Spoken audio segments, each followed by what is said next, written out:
앞부분을 좀 보려면 그 앞에 나와 있는 부분하고 좀 연결해서 봐야 되는데요. 좀 설명을 드리면 이제 이스라엘 백성들이 하나님께서 제일 싫어하는 우상 숭배를 했을 때 그 당시 우상 숭배는 바알과 아세라를 섬겼다는 겁니다. 바알과 아세라를 섬겼던 이유는 그 바알과 아세라가 풍요의 신이에요. 농사를 질 때 비를 내리게 하거나 곡식을 많이 자라게 하거나 혹은 아이를 많이 낳게 하는 그 신입니다. 그 신이 자신들에게 저주를 하면 자신들이 농사가 안 되고 비가 안 내리고 아이가 안 생긴다는 사람들의 속설이 있으니까 사람들이 그것 때문에 바알과 아세라를 두려워해서 섬겼던 겁니다. 그때 하나님께서 이스라엘 백성들에게 미디안 사람들을 보내셔가지고 미디안 사람들이 이스라엘 백성들을 7년 동안 이렇게 압제하니까 이스라엘 사람들이 집에서 다 쫓겨나가지고 산에 가서 살았어요. 동굴 같은 데 살고 있었거든요. 그때 그것도 하다가 못 견디겠으니까 이스라엘 사람들이 하나님께 부르짖었습니다. 그때 하나님께 선지자를 보내가지고 이 일이 너희들에게 왜 있었는지 아느냐, 너희들이 하나님을 두려워하라고 했는데 왜 다른 것 두려워했느냐, 그 다른 것 두려워한 것 때문에 이런 일이 생긴 것이 아니냐, 그렇게 말씀하셨거든요. 그리고 하나님께서 기드온을 찾아오셔가지고 기드온에게 네가 힘을 내서 이스라엘 백성들을 구해라. 그랬더니 기드온이 제가 어떻게 구합니까? 또 하나님, 저는 하나님에 대한 믿음을 가지고 있지 않습니다. 하나님이 살아계시다면 우리 민족이 왜 이토록 오랫동안 고난을 겪어야 했습니까? 하나님께서 그렇게 이스라엘 백성들을 위해서 출애굽을 하셨다면 그 출애굽할 때 보였던 능력은 왜 지금은 없는 겁니까? 나는 하나님 못 믿겠습니다. 하나님께서 기드온에게 표적을 보여주시면서 바위 위에 나왔던 그 고기와 떡과 국물 위에 불이 붙는 장면이 있거든요. 그리고 나서 하나님께서 기드온에게 한 가지 결단을 하라고 합니다. 너 이거 할 수 있겠느냐? 기드온이 한번 해보겠습니다. 그러면 내가 내 집에 있는 내 아버지가 세워놨던 바알의 그 제단 그거 헐어버려라. 그리고 거기 있는 아세라 신상을 목을 잘라버려라. 나무로 된 목상이거든요. 목을 잘라버려라. 그리고 그 나무를 가져다가 산 꼭대기에다가 큰 제단을 만들어 놓고 내 아버지가 가장 아끼는 7년 된 두 번째 소를 잡아다가 거기다가 제물로 바쳐라. 굉장히 이게 이제 두렵고 떨리는 일입니다. 이게 이 일이 있게 되면 큰 일이 생기게 되거든요. 그랬더니 사람들이 나타나가지고 기드온의 아버지에게 네 아들 기드온을 끌어내라.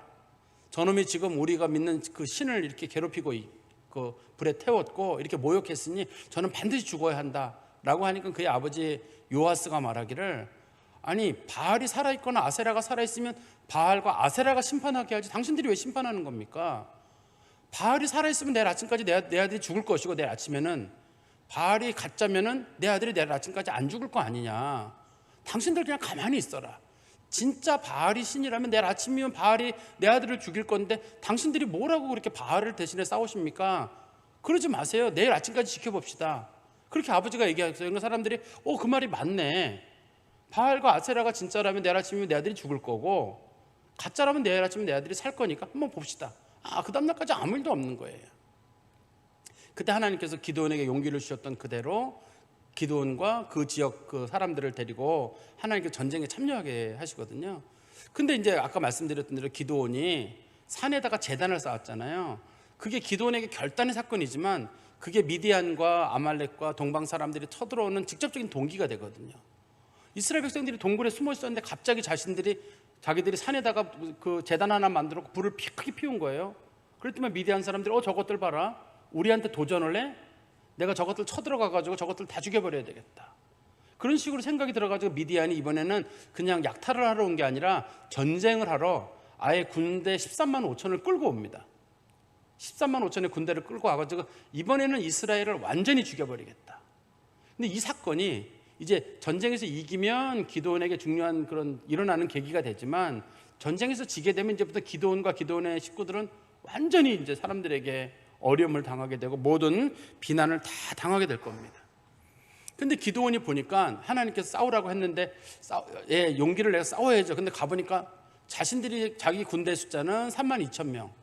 근데 아말렉이랑 그 다음에 미디안 사람들이 오는 숫자는 13만 5천인 거예요. 너무 차이가 많이 나는 거예요. 용기를 내서 갔는데 막상 싸우려고 해보니까 군대 차이가 너무 많이 나요.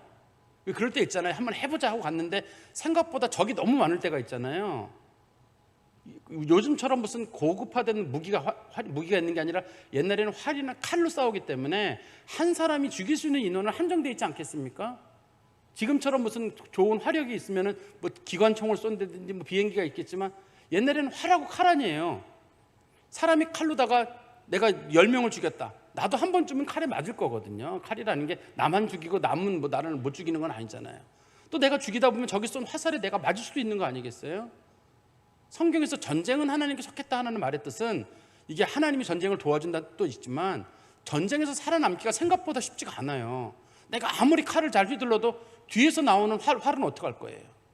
기병대가 타고 와서 찌르는 그 칼은 어떡할 거예요? 그거를 피할 수 있는 가능성이 크게 적어요. 그거는 정말 하나님께서 기적적인 방법으로 지켜주지 않으면 전쟁에서 사람이 살아남는다는 게 참 어려운 일입니다. 이게 전 요즘 전쟁도 그렇다고 생각해요. 내가 다 준비를 했지만 전쟁은 우리나라가 이길 수도 있어요. 그렇지만 그 전쟁에서 내가 살아남는다는 건 별개의 일이에요. 그죠? 전쟁에서는 결과적으로는 어느 나라가 이겼대, 우리나라가 이겼대. 그렇지만 그 전쟁에 참여했던 군인들의 상당수는 죽을 거거든요. 상당수는 죽을 거기 때문에 그 피해가 없게 할 수는 없어요. 근데 그 피해자 중에 내가 들어있는데 내가 그 전쟁의 피해자 중에 빠져나온다? 그런 건 어려운 일일 겁니다. 군인에 있는 사람들은 다 싸워야 되는 거기 때문에. 어떻든 간에 그래서 기드온이 그것 때문에 겁을 먹고 있는 상태라서 하나님 앞에 또 한 가지 증거를 요구합니다. 어떤 증거를 요구하냐면, 하나님, 제가 한 가지만 하나님 앞에 부탁을 하는데 이거 좀 들어주십시오. 그 타작 마당에다가 내가 양털을 하나 놓을 텐데 양털만 젓고 사방이 마르면 하나님께서 우리를 도우시는 줄 믿겠습니다. 그때 하나님이 그 다음날 아침에 양털에만 이슬이 내리고 나머지는 땅이 말랐거든요. 이거 하나님의 뜻인 줄 알겠습니다. 그런데 그거 하고 나니까 또 마음에 의심이 생겨요. 이거는 너무 쉬운 것 같아가지고 그러면 이번에는 양털만 마르고 주변이 다 젖도록. 그건 더 어려운 일이잖아요. 주변에 많은 이슬이 내려야 되고 비가 내려야 되는 거니까. 그리고 하나님 앞에 그런 걸 보여달라고 하니까 그대로 일이 이루어지거든요. 그래서 그것 때문에 이제 그 기드온이 용기를 가지고 하나님, 제가 전쟁을 참여하겠습니다. 그리고 이제 하나님 앞에 전쟁을 참여하겠다고 이제 본인이 자신감을 가지고 전쟁에 참여하게 되거든요. 그게 이제 오늘 본문의 전쟁에 관련된 내용들이에요. 우리 지도 잠깐 한번 보시겠어요? 이스라엘이 지금 전쟁을 하게 되는데, 그 지도 말고요, 또 다른 지도가 있을 텐데, 지도가 너무 작네요. 또 다른 지도도 있나요? 저 지도가 좀 저도 제가 줬는데 잘 안 보여서 그런데, 지도에 보시면 그 다음 지도가, 아무튼 그 지도에 한번 보세요. 지도에 보시면 그 갈릴리 호수라고, 너무 지도가 내려왔는데, 너무 내려왔어요. 아까 거기 보시면 빨간색으로 배색이라고 써 있잖아요. 거기서 위로 한참 올라가다 보면 그 길이 삼각 길이 있어요. 그 삼거리가 있거든요. 그 삼거리에 보시면 거기에 모래라고 보이세요? 모래. 삼거리에 모래가 하나 있고, 그 다음에 또 밑에 좀 내려오다 보면은 파란색으로 그 하롯의 우물, 이렇게 보이세요? 보이죠? 지금 여기 모래라고 하는 곳이 그 미디안 사람들과 아말렉 사람들하고 동방 사람들이 진친 곳이고, 성경에서 그 다음에 하롯의 우물이라고 하는 곳에, 그곳에 그 지역에 이스라엘 사람들이 지금 진을 친 겁니다. 위치적으로 보면은 옆에 이스라엘이라고 하는 평원이거든요. 큰 평원입니다. 거기 이스라엘 보이시죠? 거기도 보이시죠? 보이는 분들은 영안이 열린 분들이에요. 아무튼 이스라엘 그 평원이 큰 평원입니다. 거기에 하롯의 우물이라고 하는 지역, 거기에 이제 이스라엘 사람들이 머물러 있고, 거기 이제 그 모래라고 하는 그 모래산이에요. 우리가 말하는 이 모래가 아니라 이름이 그냥 모래인 겁니다, 이게. 그래서 그 동네 이름이 모래예요. 그 모래라고 하는 그 산이 있는데, 거기에 이제 그 사람들이 머물러 있는데, 그리고 전쟁이 시작되는 겁니다. 우리 한번 7장 1절에 보시면, 여룻바알이라 하는 기드온과 그를 따르는 모든 백성이 일찍이 일어나 하롯셈 곁에 진을 쳤고, 아까 말씀드린 거 하롯셈이에요. 그리고 미디안 진영은 그들의 북쪽이요 모래산 앞 골짜기에 있었더라. 그들이 이제 바라보고 있는데 거리가 생각보다 멀지는 않습니다. 한 몇 킬로 정도 거리는 두고 있어요. 그런데 어디가 위냐면, 그 미디안 사람들은 지금 산에 있잖아요. 모래산 앞에 있는 골짜기에 있으니까 이 사람들은 높은 지역에 있고, 이스라엘 사람들은 하롯셈 앞에 있으니까, 샘물이 흐른다는 말은 골짜기 아랫부분 아니겠어요? 낮은 부분에 지금 전쟁을 하고 있거든요. 전쟁할 때 어떤 게 유리한가요? 위에서 있는 사람이 유리한가요? 밑에 있는 게 유리한가요? 위에 있는 게 유리할 거예요. 전쟁에는 지금 위치적으로 그 사람네들은 위에 있고 이스라엘 사람들은 아래에 있어요. 장점이 있다 그러면 물이 있다는 것 뿐이에요. 물은 여기 지금 있거든요. 거기서 이제 이스라엘 백성들하고 둘이 전쟁이 시작되게 되는데 우리 2절입니다. 여호와께서 기드온에게 이르시되 너를 따르는 백성이 너무 많은즉 내가 그들의 손에 미디안 사람을 넘겨주지 아니하리니 이는 이스라엘이 나를 거슬러 스스로 자랑하기를 내 손이 나를 구원하였다 할까 함이니라. 이제 너는 백성의 귀에 외쳐 이르기를 누구든지 두려워 떠는 자는 길르앗 산을 떠나 돌아가라 하라 하시니 이에 돌아간 백성이 22,000명이요 남은 자가 10,000명이었더라. 여기 뭐 길르앗 산이라고 불렸는데 거기 주변에는 원래 길르앗 산이 없어요. 거기에 길르앗 산은 없고 거기에 이스라엘 평원이 거기에 하나가 있고 거기에 이스라엘 평원이 하나가 있고 그 주변에는 우리가 잘 아는 길보아 산이 거기 하나 있어요. 그 주변에 길보아 산이 하나가 거기 있습니다. 어떻든 간에 이스라엘 백성들이 거기서 전쟁을 하게 됐는데 숫자가 여기 보니까 22,000명은 돌아가고 10,000명이 남았으니까 이스라엘 백성의 숫자는 총 32,000명이었던 거예요. 그죠? 32,000명이었던 거고 제가 지난번에 말씀드린 대로 8장 10절에 보시면 거기에 전쟁에 참여했던 미디안과 아말렉과 동방 사람들의 군단은 12만 명이 죽었고 15,000명이 거기 있었다라고 하는 걸 보니까 이거는 13만 5천 명이죠. 전쟁이 일어났는데 근데 우리가 볼 때는 이게 32,000명 대 13만 5천이 할 때 하나님께서 그 숫자가 많다 할 때 그 숫자가 많다는 말이 잘 이해가 안 돼요. 왜 하나님께서는 이걸 숫자가 많다고 하셨을까?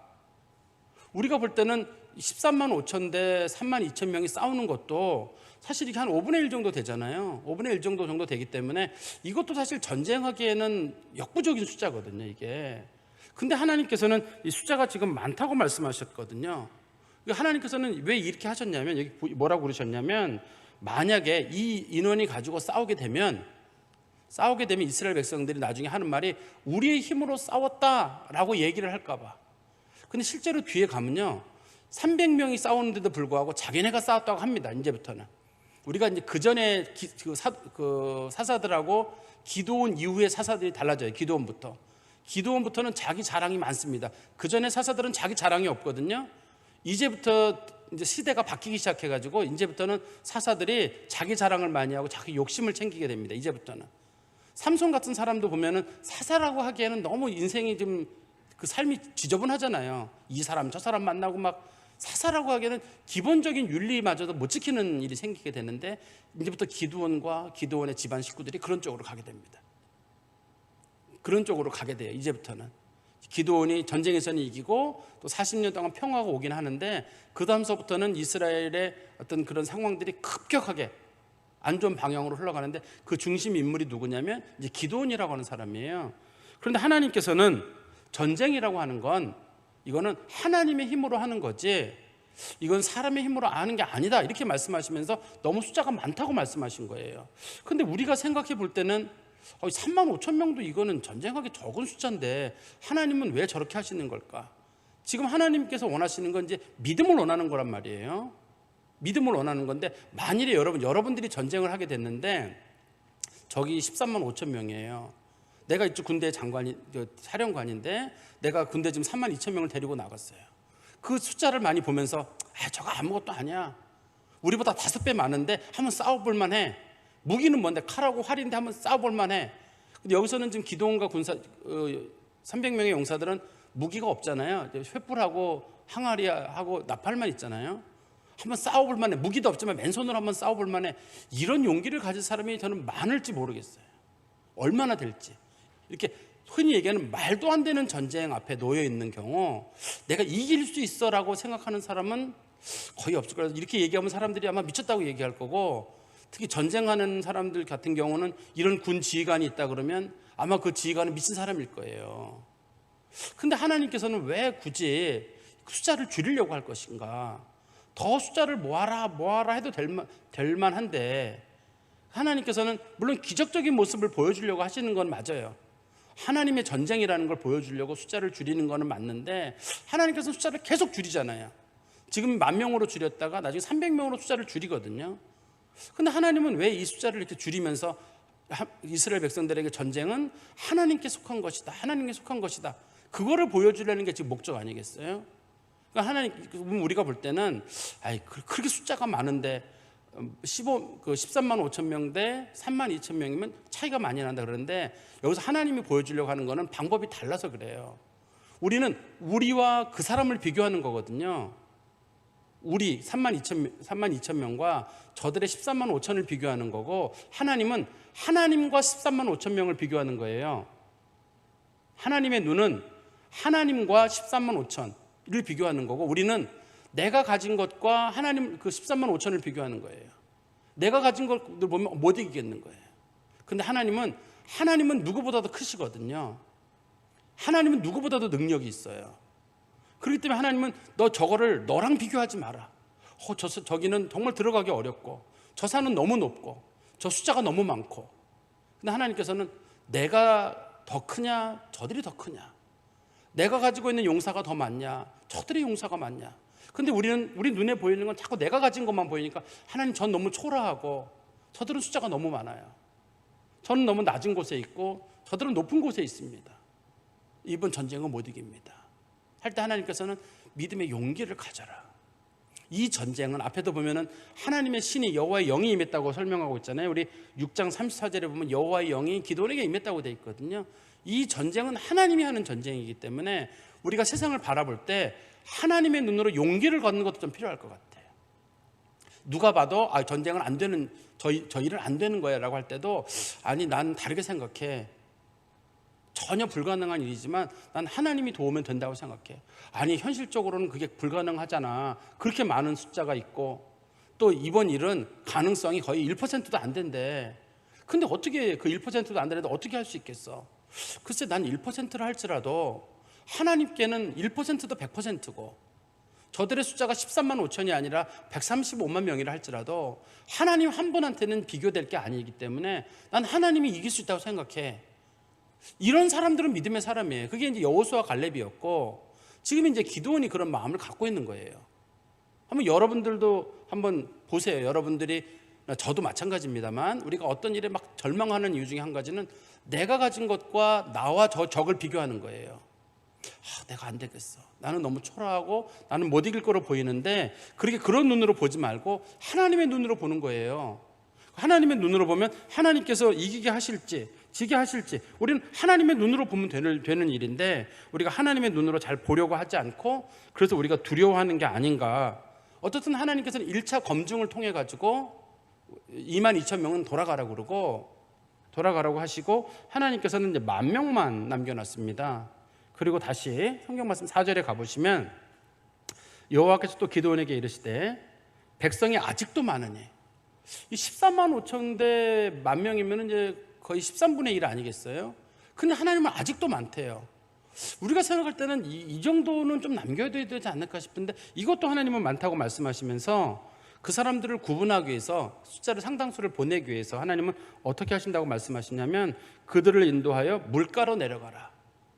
한번 지도 한번 보시겠어요? 제가 우물 사진을 하나 보내드렸던 것, 저게 하룻셈이래요. 저게 하룻셈인데, 저기가 물이 나오는 지점이고, 나와서 한 1km 정도 길게 이렇게 개울이 흘러요. 하룻셈 바깥쪽에 개울이 흐르기 때문에 10,000명의 사람들이 서가지고 물을 마실 수 있는 공간입니다. 하룻셈 물의 출발점은 저기예요. 출발점은 저긴데, 거기서 이제 조금 내려가다 보면 개울 같은 게 있거든요. 거기 사람들이 물을 마실 수 있도록 그렇게 해놨는데, 제가 그걸 좀 준비하려고 했는데 그 화면이 너무 흐려요. 사진이 너무 흐려가지고 그 사진을 준비하지 못하고 저렇게 좀 맑은 물이 있는 사진만 하나 그려놨거든요. 4절에 한번 보세요. 여호와께서 또 기드온에게 이르시되 백성이 아직도 많으니 그들을 인도하여 물가로 내려가라. 거기서 내가 너를 위하여 그들을 시험하리라. 내가 누구를 가리켜 내게 이르기를 이 사람이 너와 함께 가리라 하면 그는 너와 함께 갈 것이요, 내가 누구를 가리켜 내게 이르기를 이 사람은 너와 함께 가지 말 것이라 하면 그는 가지 말 것이니 하신지라. 하나님은 아직까지 누구를 데리고 갈지를 말씀을 안 하셨어요. 미리 말씀하셔가지고, 이번에 내려가서 물을 이렇게 먹는 사람, 물을 손에 받아서 핥아 먹는 사람인지, 무릎 꿇고 먹는 사람인지, 배를 깔고 먹는 사람인지, 여기 물을 먹는 방법이 3가지가 나오거든요. 성경에는 많은 분들은 2가지로 봅니다만, 잘 보시면 3가지예요. 물을 먹는 방법이 세 가지인데 하나님께서 미리 말씀을 해주시면 좋은데 하나님은 미리 말씀을 안 하세요. 지금 이 본문에서. 왜 미리 말씀을 안 하시냐면 물 먹는 방법이 별로 중요한 게 아니기 때문에 그래요. 물 먹는 방법이 별로 중요한 게 아니기 때문에. 한번 보세요. 5절에 가보시면 이에 백성을 인도하여 물가에 내려가매 여호와께서 기드온에게 이르시되 누구든지 개가 핥는 것 같이 혀로 물을 핥는 자들을 너는 따로 세워라. 여기 잘 보시면 개가 물을 핥는 것 같이 물을 핥는 사람들을 따로 세워라. 개가 물을 핥는 것 같이 한다는 말은 어떻게 먹는다는 건가요? 입을 물에 대고 먹는다는 얘기인가요? 그럼 손 발은 어떻게 하나요 그때? 저도 이게 잘 안 그려져서 그래요. 손 발은 어떻게 하나요? 발을 이렇게 배를 거기다 깔고 있나요? 아니면은 무릎을 꿇고 있나요? 무릎 꿇는 건 아닙니다. 뒤에 보면 무릎 꿇는 경우는 따로 나오거든요. 이런 사람들은 손발은 공중에 뜨고 입만 물에 대는 경우인가요? 어떤 경우? 저도 이게 실제로 잘 안 그려집니다. 이거는 물 먹는 방법만 지금 나와 있지 그 사람들의 태도는 거기 안 나와요. 어떻게 물을 먹는지는 아니고 그냥 개가 물을 먹는 것처럼 혀로 핥아 먹는데 보통의 개들은 이렇게 손을 이렇게 하고 손을 이렇게 안으로 접은 다음에 그 입을 물에다 대고 물을 먹거든요. 일반적으로. 그러면 우리식 표현으로는 무릎을 꿇고 먹는 거랑 비슷할 건데 무릎을 꿇고 먹는 건 아니고 그냥 개가 물을 핥아 먹는 것처럼 먹는 거. 어떻든 간에 이 사람네들은 초점이 입을 물에다 대고 핥아 먹는 사람인 것 같아요. 두 번째는 보시면 누구든지 무릎을 꿇고 물을 마시는 자들도 그와 같이 하라. 잘 보세요. 무릎을 꿇고 물을 마시는 사람이 어떤 사람인가요? 이게 제일 좋은 경우입니다. 물을 떠서 무릎을 꿇고 물을 마시는 경우입니다. 이게 두 번째예요. 근데 그 사람도 따로 분류하래요. 세 번째가 누구냐면 손으로 움켜대고 핥아먹는 사람. 이번에는 손으로 물을 담아가지고 물을 마시는 게 아니라 요 물을 혓바닥으로 핥아먹는 사람이에요. 이런 사람들은 우리 흔한 얘기로 사이코입니다. 드물어요. 이런 사람들은. 잘 보세요. 우리는 주로 어떻게 생각하냐면 그동안에는 두 종류의 사람이 물을 먹는데 한 종류의 사람들은 개울에 가가지고 배를 탁 개처럼 대고 막 물을 허겁지겁 먹었기 때문에 저 사람들은 주의를 경계하지 못하는 사람들이라서 하나님이 저 사람들은 빼버리고 물을 받아가지고 손으로 이렇게 먹는 사람이 있으면 그 사람들은 주의를 둘러볼 수 있는 사람이기 때문에 하나님이 신중한 사람들을 전쟁에 참여하게 하셨구나. 그게 우리가 가지고 있는 선입견이에요. 이 말씀에. 여러분들의 머릿속에는 그 장면이 그려질 거예요. 그렇지만 성경은 전혀 다른 얘기가 기록이 돼 있어요. 성경에는 물 먹는 사람들의 모습이 세 개로 되어 있는데 다시 한번 보세요. 세 종류의 물 먹는 사람들, 실제로는 세 종류가 아니라 물 먹는 방법은 가지가지입니다. 그렇죠. 어떤 사람들은 한 발을 물에 담그고 먹는 사람도 있을 것이고 어떤 사람은 두 발 담그고 먹는 사람도 있을 것이고 물에 들어가서 먹는 사람도 있고 별의별 사람도 있을 건데 여기서는 사람들을 그냥 크게 세 가지로만 분류를 해놓은 거예요. 그렇죠. 물 먹는 건 자기 마음대로지 물 먹는 규칙이 정해진 건 아니니까요. 첫 번째 보시면 개가 핥는 것 같이 혀로 물을 핥는 자들을 너는 따로 세워라. 정확하게 어떻게 먹었는지는 모르지만 우리가 짐작하건대는 배를 깔거나 그다음에 물 가까이 입을 대고 물을 먹는 사람, 핥아 먹는 사람, 그 사람이겠죠 이거는. 근데 이 사람들은 빼놓으래요. 이 사람들은 배제가 됐습니다. 숫자가 얼마인지는 모르지만 이 사람 숫자를 빼라고 말씀하셨고, 두 번째는 누구든지 무릎을 꿇고 마시는 자들. 무릎을 꿇고, 이 사람들은 배를 깔고 먹는 게 아니라 무릎을 꿇고 마신다는 말은 물을 떠서 마시는 경우입니다. 이거는 이게 우리가 생각하는 제일 좋은 방법이에요. 우리 여러분들의 머릿속에 신중하게 물 먹는 사람이 이 사람이거든요. 근데 그 사람들 따로 떼래요. 그러니까 이렇게 손으로 물 담아가지고 이렇게 꿀꿀 마시는 사람, 그 사람들 하나로 분류했어요. 이 두 부류의 사람들을 합치면 9,700명이에요. 이 사람들이. 이 사람들 집으로 갈 사람들이에요. 그런데 하나님께서 딱 예를 들어 남겨놓은 사람이 누구냐면 6절에 손으로 움켜 입에 대고 핥아먹는 사람. 손을 물을 여기다 받아가지고 이거를 그냥 마시면 되잖아요. 보통 사람들은 마시지 않겠어요, 이 물을. 근데 이거를 혓바닥으로 핥아먹는 사람이 있어요. 왜 우리 귤 먹을 때 보면은 귤을 위에서부터 까나요? 뒤에 그 꼭지 있는 부분부터 따야 되나요? 아니면 반대편부터 따야 되나요? 어디부터 따야 되나요? 꼭지 부분 따시는 분 한번 손 들어봐 주세요. 꼭지, 난 꼭지 부분을 딴다. 없어요? 저기 한 분 계시고, 나는 아니다. 꼭지 반대편 부분 따시는 분 계세요. 옆면을 까시는 분 있으세요? 꼭 옆면을 까는 사람이 있어요. 집사님 옆면이에요? 예, 귤을 꼭 옆면을, 이제 사이코예요. 이제 일본 말로 최고죠. 사이코 최고인데, 집사님이 꼭 귤을 옆면을 까서 먹는 사람이 있어요. 그런 것처럼 여기도 보면 잘 보시면 요 물을 먹는 사람이 아주 특이한 사람들이에요. 그러니까 여기를 신중하거나 그런 기준이 아니라 그냥 하나님께서 정하신 거예요. 숫자가 제일 적은 사람. 이 300명이라는 숫자를 하나님 정해놓은 게 아니라, 이거는 이렇게 먹는 사람은 너무 숫자가 적어가지고 거의 이게 300명일 수도 있고 더 적어주면 100명일 수도 있고 더 적을 수도 있어요. 근데 마침 기드온이 쉬어보니까 딱 그렇게 먹는 사람이 딱 300명인 거예요. 그래서 300명이 결정된 겁니다. 이걸 가지고 이 기준을 역시 신중한 사람들은 하나님이 사용하십니다. 신중한 사람들을 사용했다 그러면 무릎을 꿇고 물을 마시는 사람이 신중한 사람입니다. 원칙적으로는. 근데 이 사람들은 무릎을 꿇고 마시는 사람은 아니에요.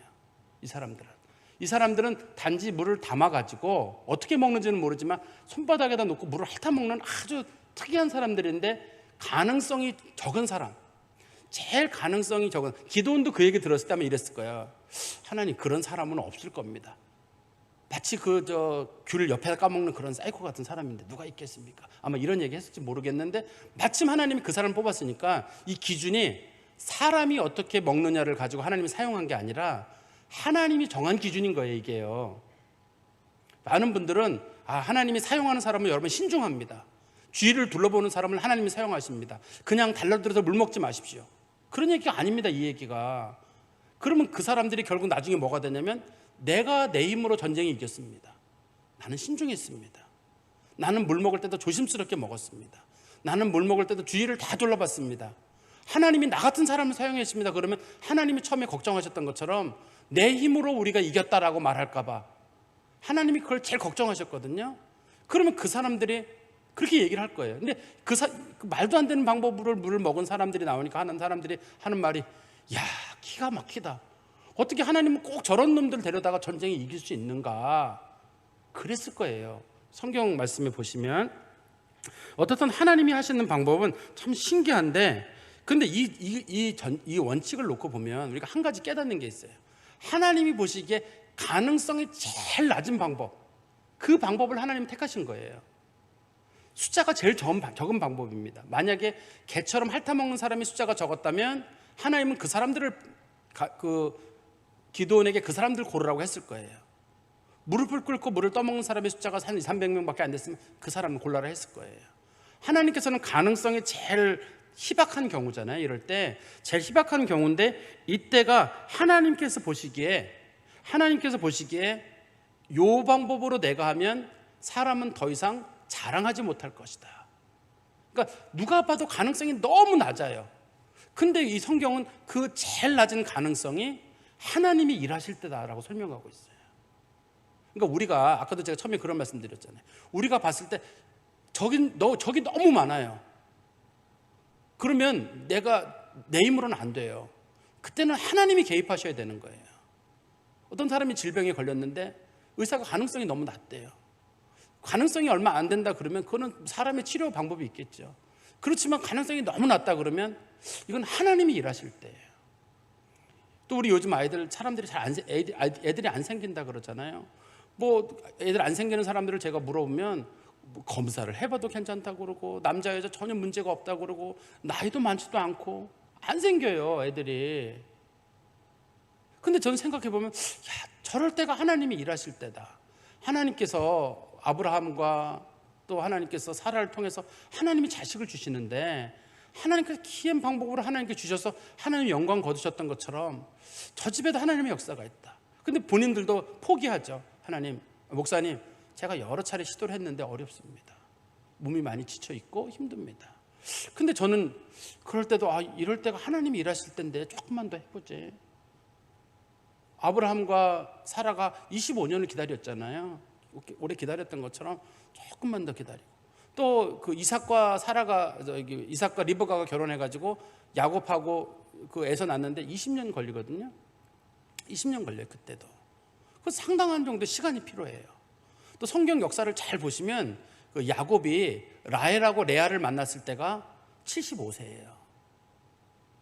예? 그 부인 여러 명 그때가 75세예요. 그때까지 나이 먹고 아무것도 못하던 사람인데 하나님이 그 사람을 세워가지고 이스라엘의 12지파를 만들거든요. 젊은 야곱이 형 팥죽을 뺏어 먹은 게 아니라 나이 많은 75세 노인이 형 팥죽을 뺏어 먹은 거예요. 사실은요. 형 다 결혼하고 손자 다 두고 있거든요. 에서가 에서는 이미 결혼했고 부인도 여럿이고 손주도 다 있습니다. 그때 야곱이 결혼하지 않고 노인으로서 버티고 있다가 그때 그렇게 잔재주 부려가지고 도망가는 사건이에요. 성경에 있는 그 시간을 더해 보시면 나와요. 성경에 있는 사람들의 그 연도 있잖아요. 그걸 더해 보시면 야곱이 바단 아람으로 도망갔을 때 나이가 75세 정도 되거든요. 그러니까 이렇게 전혀 불가능한 상황인데 그걸 가지고 하나님이 하시는 거예요. 저도 그 세상을 보는 눈이 좀 달랐으면 좋겠다는 생각이 들어요. 희박할 때, 가능성이 없을 때, 누가 봐도 안 된다고 하고 나보다 더 큰 적이 있을 때, 사람들은 포기한다고 할 때, 이때가 하나님이 일하실 때. 그래서 하나님께서 그러신 거잖아요. 숫자가 너무 많아. 32,000명 너무 많아. 100만 명으로 줄여. 10,000명으로 줄이니까 우리는 10,000명으로 줄였으면 이제는 좀 하나님께서 얼마나 줄이실까 했는데 300명으로 확 줄여버리는 거예요. 근데 하나님이 일하시려고 하시는 거예요. 그러면 이제 그 기도원과 그 용사들 입장에서는 그럴 거예요. 아, 물을 특이하게 먹는 애들을 가지고 전쟁하는 거 이번에 이길 거다. 그렇게 생각하는 사람은 하나도 없을 겁니다. 기도원에게 그 많은 사람들이 그랬을 거예요. 아, 이 지금 뭐 하시는 겁니까? 저기 13만 5천 300명을 데리고 전쟁에 나가다니요. 못 이기는 전쟁이잖아. 이거는요. 정상적인 방법으로는 못 이기는데 기이한 방법으로는 이겨요. 하나님의 방법으로.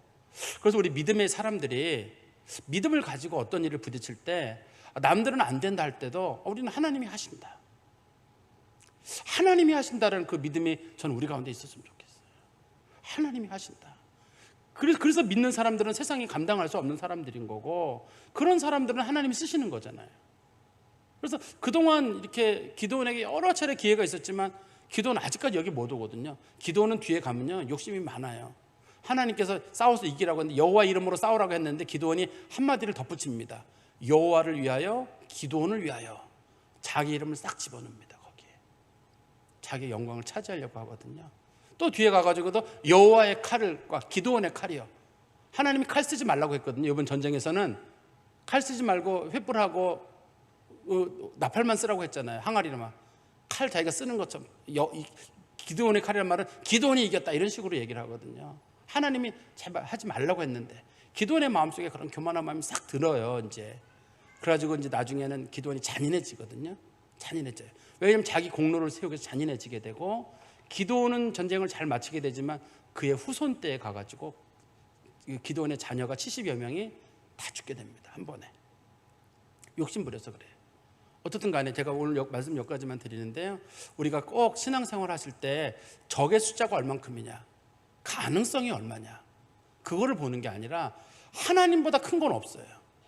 적의 숫자가 아무리 많아도 하나님하고 어떻게 돼요? 우리는 우리 하나님이 가장 큰 분이라고 믿고 능력 있는 분이라고 믿고 우리가 붙잡는 건 하나님이지 나를 보는 게 아니잖아요. 내가 싸우러 나가는 건 하나님 믿고 나가는 거지 하나님이 크다는 사실을 믿는 사람은 두렵지 않은데 자기를 보는 사람은 두려워요. 가능성이 얼마래? 가능성이 얼마인 게 뭘 중요해요? 저 사람이 얼마래? 그게 뭘 중요해요? 하나님이 내 편이냐 아니냐? 그게 더 중요한 거 아니겠어요? 그래서 우리가 하나님을 꼭 붙잡고 믿음으로 승리하신 성도 되시기를 간절히 소망합니다. 기도하겠습니다. 하나님 아버지, 주님께 감사합니다. 하나님께서 이스라엘 백성들 스스로 자랑하지 못하게 하시려고 사람의 숫자를 적게 하시고 하나님의 방법으로 이기셨음을 저희들이 말씀을 통해 보았습니다. 저희들이 살아가는 동안에 때로는 참 가능성이 적고 막막한 날들이 있습니다. 그때가 하나님이 일하실 때가 아닌가 하는 생각을 해봅니다. 사방이 막혔을 때가 하나님이 일할 때이고 숨 쉴 수 없을 만큼 모든 것이 조여올 때가 하나님이 일하실 때이고 내가 너무 초라할 때가 하나님이 일하실 때이고 나올 가능성이 없다고 사람들이 말할 때 그때가 하나님의 때라고 저희가 믿습니다. 크신 하나님을 붙잡는 성도들 되게 하여 주시옵소서. 예수 그리스도의 이름으로 기도하옵나이다. 아멘.